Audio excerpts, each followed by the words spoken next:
Just 6 of the 21 children inside the Murrah Building daycare survived.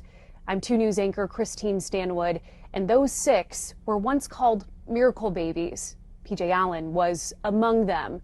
Now at 31, he's showing us that miracles are real, not just because he lived, but because of how he lived.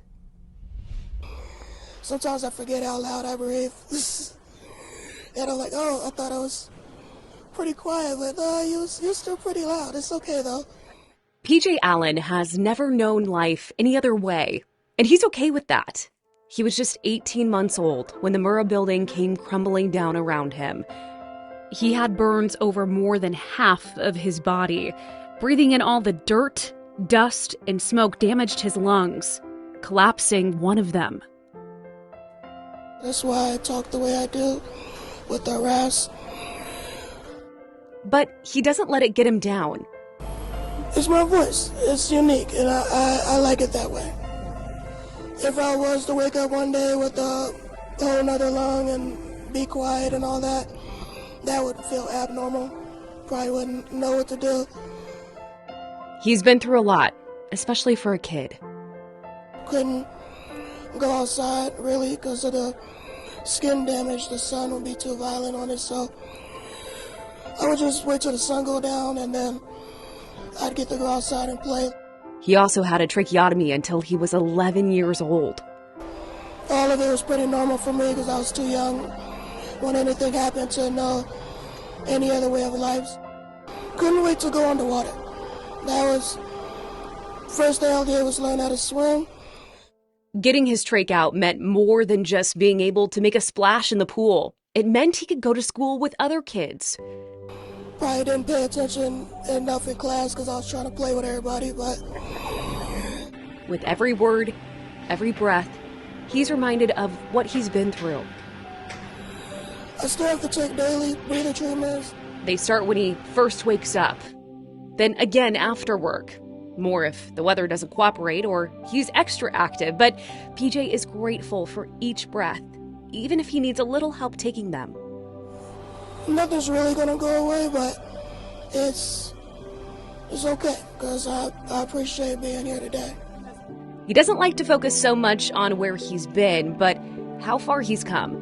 For going on 2 years now, PJ's been working as an aviation technician at Tinker Air Force Base.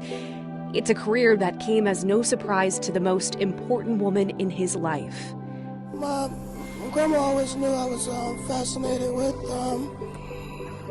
electronics, just based on how many I took apart and didn't put back correctly in the house when I was growing up.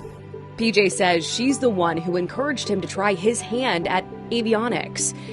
He not only finds the job fascinating and fulfilling, it's a chance to honor those who pulled him from the rubble.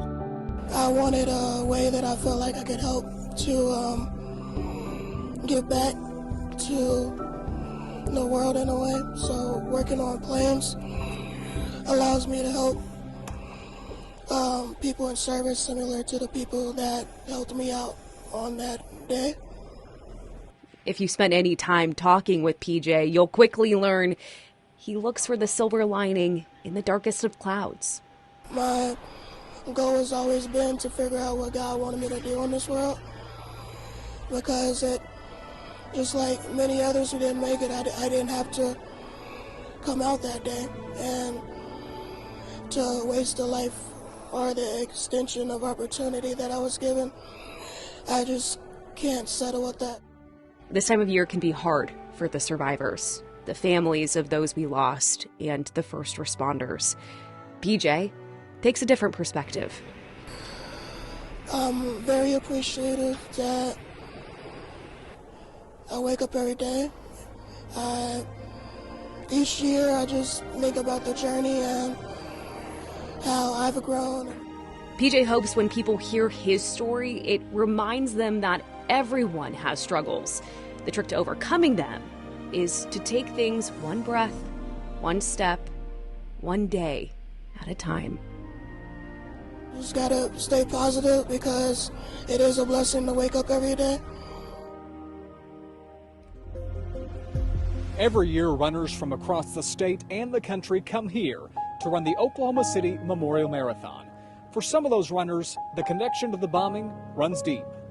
It's sometimes not what happens to you, but how you react to what happens to you. Each year, Diana Perry runs to remember, remembering her dad lost in the bombing. I'm telling her story next.